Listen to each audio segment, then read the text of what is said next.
What up, Ho Biscuits? It's your girl Skitten, back at it again. So I think LA just extended their stay-at-home order until May 15th. I'm just gonna be straight up with y'all. I don't think I'm getting my hot girl summer this summer. And I'm so mad because I've been putting in the work, y'all. I've been working out, I've been dieting. Instead of spending this quarantine day drinking and eating whatever I want, I've been sacrificing, okay? I hardly ever get to eat waffles anymore, okay? I've been eating fruits and vegetables and drinking water. Like, I did what I was supposed to do for this quarantine. And now you're telling me I'm not gonna get my hot girl summer? And I'm finally a hot girl? And I know you guys are like, but Skitten, that's just LA. That might not happen in Vegas. It's gonna happen in Vegas, okay? We all know it. We all know it's coming. I just need something to distract me. So I'm going to watch SCP-682 Voices, SCP-076. So far as I recall, SCP-682 is the hard to kill reptile that like hates everybody and everything. And I believe, if I remember correctly, 076 is Abel, right? So this will be interesting. I want to say I might be getting Cain and Abel confused. Don't talk shit to me if I get it confused, okay? It's been a few months. But I want to say that Abel can like just create fucking weapons out of fucking nowhere. So this is really interesting to me that they would pit these two against each other. With all of that said, let's get started in 3, 2, 1. Dragon. 1. Play. Abel paced towards the towering monstrosity casually, nonchalant in his motions, swaggering and grinning as he did so. A massive two-handed claymore was held in place over one of his shoulders, the whirring gears and saws that covered its surface trundling away noisily, while the many small blades that made up its jagged edge slowly slid across the rim, contently, purring like a cat.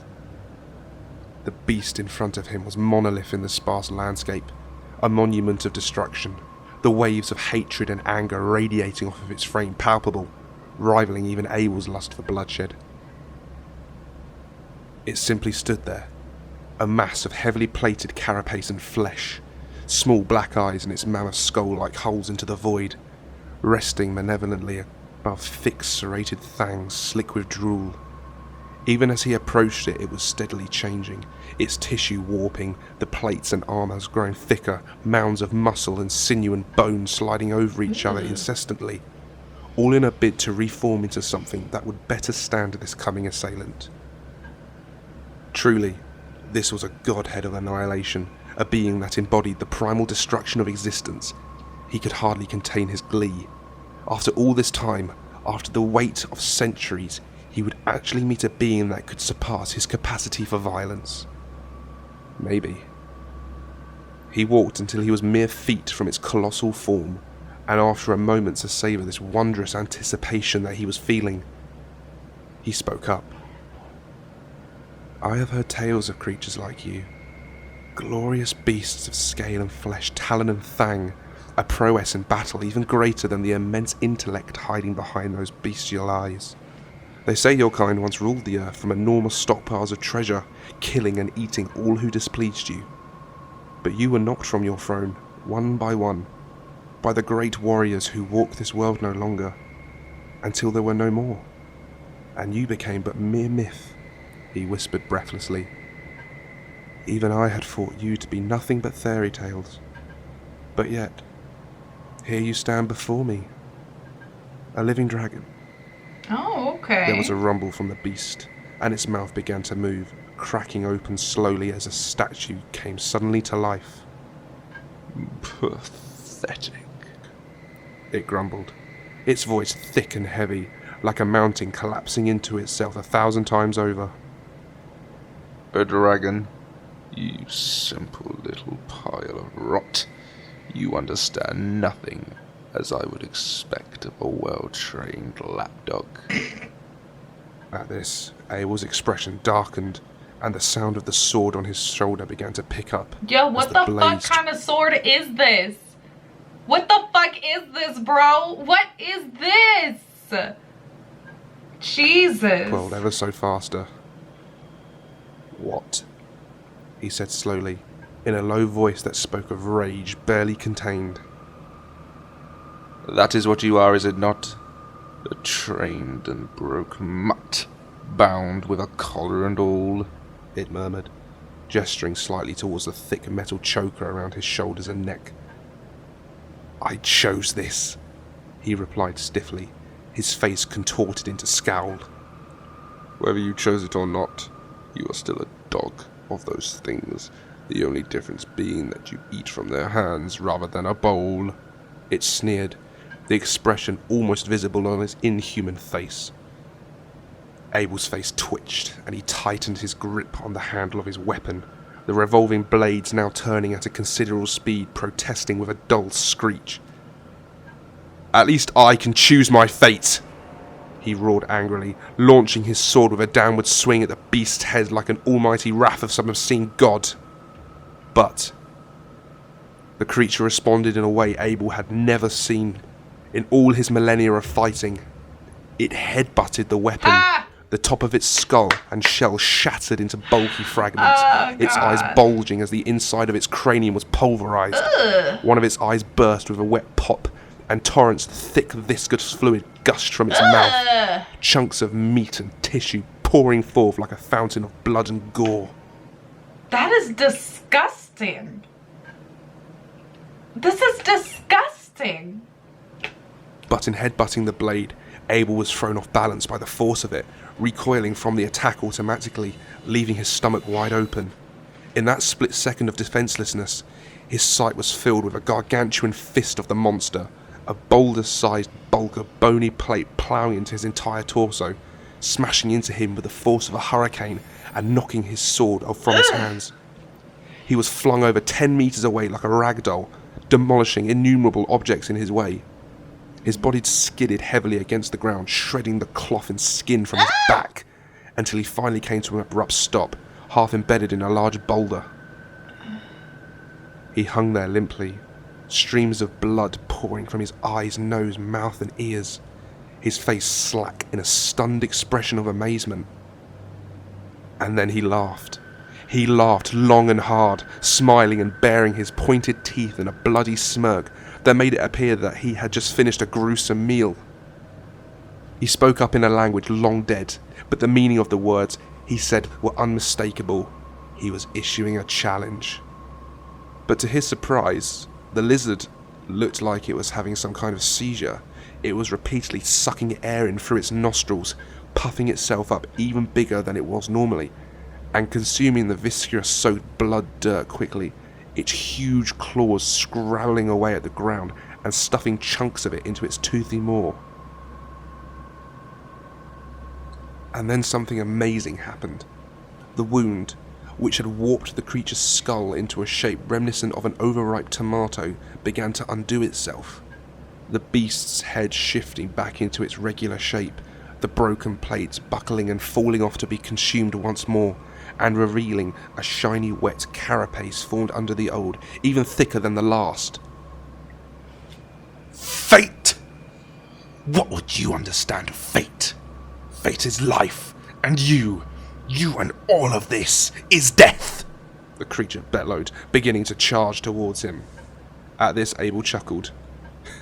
Well, I can't argue with that, he replied gleefully, pulling an enormous mace out of the shadows of his ragged cloak. Its handle well over 6 feet in length, its head nothing more than a mass of whirling spikes, screaming obscenely as they spun in an intricate pattern of death.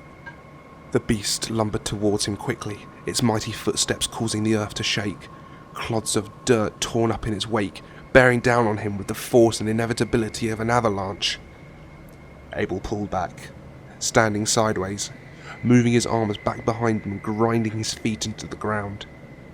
He turned towards the impending disaster, swinging his weapon idly with a seasoned flair. And then the beast was upon him, and he swung, time seeming to stop, as his weapon once more collided with the creature's head. There was a deafening crunch as its head was crushed again. This is so gross, guys. I don't know what I expected from this, but this is pretty gruesome. Like, not quite as gruesome as the 682 versus 096 thing, but it's pretty gruesome. Splattered into pieces, its spine impacting, the monster becoming visibly shorter as the unstoppable force propelling it met with the immovable force colliding with it. The sheer amount of chaos generated by these two immense forces meeting launched the reptile several dozen meters away, spinning like an errant missile, lumps of it flying off as it sailed through the air. It hit the earth with a boom, bits and pieces of its frame dotting the landscape around the impact crater like raindrops during spring showers. Abel cracked his neck, ignoring the blood streaming down the thick gash in his leg or the free along his chest, gained when his opponent slashed at him as he swung. Instead, he discarded the now bent and still mace behind him with an uncaring toss, popped his shoulders back into place with a jerky, awkward shrug, and started to reset his shattered elbow. The creature pushed itself up, eating everything around it, growing heavier, thicker, and more rock-like in appearance. It shook off the excess blood from its form like a dog, droplets of thick dark liquid splattering the earth around it, and began to clump out of the crater. It lumbered over the lip of the fissure it created, only to be greeted by a large chakram shredding into its flesh, the ring digging in as the exterior saw blade spun and forced it even deeper into the wound. Several more followed suit, flying from Abel's hands as he drew them out of the shadows, running towards his opponent. He threw himself into the air, unleashing a monstrous axe from the folds of his cloak and hammering down onto his opponent like a bomb. It shrugged off the attack as a horse does a gnat, trying to swat Abel with its huge clawed hands. He dodged and weaved around its sailing fists, planting drill-like daggers into its thick hide, leaving them to rip and tear into its flesh. Whenever an attack would come close to landing on him, he would pull himself aside using an embedded knife close at hand. Still, the creature showed no sign of slowing its attacks, or even that it had felt any pain at all. He's fucking chilling, bro. He don't give a fuck. Like, you doing damage and he's just repairing it. You gotta stop him from repairing the fucking damage, Abel. Come on, use your fucking head, you violent beast. It was single-minded in its assault, with only one objective in its sight. Kill. Suddenly, Okay, so like, I know this is unrelated, whatever, but like the way he said kill just now reminded me of like in the second Harry Potter movie when the basilisk is like going through the pipes and it's like kill, kill, and Harry's like, yo, what the fuck, does anybody else hear this murderous beast? And everyone's like, nah nigga, ain't shit out here. And he's like, kill. Sorry, that's what it reminded me of though. a stray claw caught Abel across the shoulder, causing him to stumble. He was rewarded for this again with another crushing fist to the gut, pinning him solidly to the ground. The beast lifted its other claw to deal the finishing blow, an executioner's axe raised for its unsightly purpose, then descending in a flash of light and shadow. It raised its hand again to crush whatever remained of Abel, but it was mildly surprised to find that its arm suddenly ended at the elbow, a river of molten blood flowing freely from the wound. The other arm quickly followed suit, snipped off at the joint by a gigantic mechanical pair of scissors held by Abel, the inner blades spinning feverishly, fresh gore spraying from their moving teeth. What? The monster attempted to consume the fallen limbs and replace what it had lost, only to meet the bladed boot of Abel kicking it directly in the bottom of the jaw and knocking it onto its back. Abel fell onto the prone creature like a jackal onto its prey, laying into the creature with an animalistic ferocity, screaming incoherently in his berserker blood rage. He kept pounding on the beast with his weapons, pulling out a fresh one each time another got too deeply lodged to pull out or broken from the sheer strain. Eventually he pulled back, his breathing heavy, drenched completely in vile smelling crimson liquid, a bloody, hellish apparition. He watched it still struggle to breathe, its body still trying to reform itself. And that was when he saw it. A pulse emitted from the creature, a shockwave that forced aside the very fabric of reality, the world warping around the beast as a shock of electricity quickly ran across its mutilated body. But whatever it was, he did not care. It expected no quarter, and he would give it none. It looked at him weakly, blatant disgust and hatred, still as strong, still as clear as it had always been. He pulled a last long sword out of his shredded cloak and intended to deliver the final blow. The beast bared its fangs and shot up as his sword descended. His blade buried itself in the roof of the creature's mouth, travelling straight through its brain and out the top of its head, the blade still spinning as they ripped through the pulsing grey matter. Still the monster lived, its toothy maw wrapped around Abel's arm. It eyed him smugly and gently, almost reverently, bit directly through his arm, ivory teeth effortlessly slicing through muscle and bone to meet together with a light click. Abel staggered back in surprise, and the creature roared back, headbutting him in the skull with a piercing crack, knocking him onto his arse. It gave him a final cold look, and opened its mouth to consume him. Before its jaws closed around him, Abel grabbed the sword still embedded in its head, grasping the hilt from inside its mouth. As the beast's mouth closed around him, he forced it down with all of his strength, slicing the beast clean in two. But its motions, once set in action, could not be stopped. The teeth cleaved his upper torso in two, freeing his remaining arm and head to flop lifelessly on the ground. With his final moments of consciousness, Abel thought he could hear a strange whistling sound, like something falling from a great height. Then, only darkness. Time passed as a dreamless sleep, and Abel awoke to find himself whole and anew, back in his tomb. He moved jerkily, forcing open the coffin that held him, pushing aside the chains hurriedly in a bid to get out of that bitter cold. It took him several minutes to unhook the stone door that blocked his escape, all the time pouring at the frosty ground of his boots, his breath crystallizing in front of him. When he finally did emerge, he breathed a sigh of relief. He had never liked the cold, being more of a man for heat and warmth. Still, he reasoned to himself, that was most likely the best fight he had had in ages. There should be a feast to celebrate with all of his team. Now where had they put that strange pizza box? What?